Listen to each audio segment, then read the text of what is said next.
આમ તો સમગ્ર ગુજરાતમાં ગરમીનો માહોલ છે, પરંતુ વિસાવદરમાં ગરમીનો પારો છે એ ફૂલ હાઈ ઉપર જોવા મળી રહ્યો છે, કારણ કે ચૂંટણીના અલગ અલગ રંગ છે એ પણ વિસાવદરમાંથી સામે આવી રહ્યા છે, જેને લઈને અનેક ચર્ચાઓ છે એ વિસાવદરની થતી આવી રહી છે। ત્યારે આ બધાની વચ્ચે સોશિયલ મીડિયા પર એક લેટર છે એ ખૂબ જ વાયરલ થઈ રહ્યો છે। આપણે હંમેશા જોયું જ છે કે જ્યારે ચૂંટણી નજીક આવતી હોય છે ત્યારે સટ્ટા બજાર તો ગરમ થાય છે, પરંતુ અલગ અલગ જે સોશિયલ મીડિયા પર ઓડિયો વાયરલ થતા હોય છે, લેટર્સ વાયરલ થતા હોય છે, અને એ જ શ્રેણીમાં આ એક પત્ર છે એ વાયરલ થઈ રહ્યો છે। પરંતુ આ સામાન્ય પત્ર નથી, આ પેપર ઉપર એક ખાસ બંને ઉમેદવારને લઈને સટ્ટો લગાવવામાં આવ્યો છે।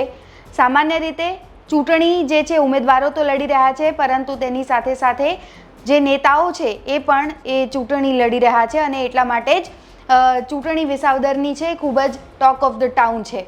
હવે આ લેટરની આપણે આ પેપરની વાત કરીએ તો એમાં ખાસ સટ્ટો લગાવવામાં આવ્યો છે, સ્ટેમ્પ પણ 2 મારવામાં આવ્યા છે।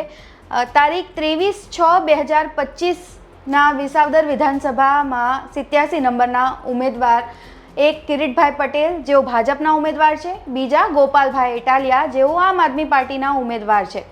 ઉપર મુખ્યના ઉમેદવારોમાં જે તારીખ છે 10/6/2025ના રોજ નીચે મુજબ શરત લગાવવામાં આવી છે, એટલે આ મૂળ જે પેપર છે એ શરત લગાવવામાં આવી છે, તેને લઈને બંને ઉમેદવારોના નામનો ઉલ્લેખ કર્યો છે, અને આ સાથે જ શરત જે લગાઈ છે એ છે વિપુલભાઈ મકવાણા છે, તેમને આમ આદમી પાર્ટીના ઉમેદવાર ગોપાલભાઈ ઇટાલિયા વિજેતા થશે તેવી શરત લગાઈ છે, અને બીજા છે રમેશભાઈ, જેમને ભાજપના ઉમેદવાર કિરીટભાઈ પટેલ વિજેતા થશે તેવી શરત લગાઈ છે। આ શરતનું આખું પેપર છે એ સોશિયલ મીડિયા પર વાયરલ થઈ રહ્યો છે, અને આ સાથે જ તેમણે લખ્યું છે કે ઉપર મુજબ જે શરત લખેલ છે, આ શરતના જેની હાર થશે તેને ₹1500 આપવાના રહેશે એવી શરત છે। આ સાથે જ બંનેની સહી છે, વિપુલભાઈની અને એની સાથે સાથે રમેશભાઈ, બંનેની અહીં સહીઓ કરવામાં આવી છે। આ સાથે જ સ્ટેમ્પ છે એ પણ અહીં મારવામાં આવ્યું છે। આ સાથે જ અહીં છે ને સાક્ષીઓ પણ છે, 3 સાક્ષીઓ છે, તેમના નામનો પણ ઉલ્લેખ અહીં કરવામાં આવ્યો છે। મહત્વનું છે કે શરતોમાં તમે ભૂતકાળમાં પણ જોયું હશે કે વાવની પેટા ચૂંટણી વખતે પણ એવી શરતો લાગી હતી।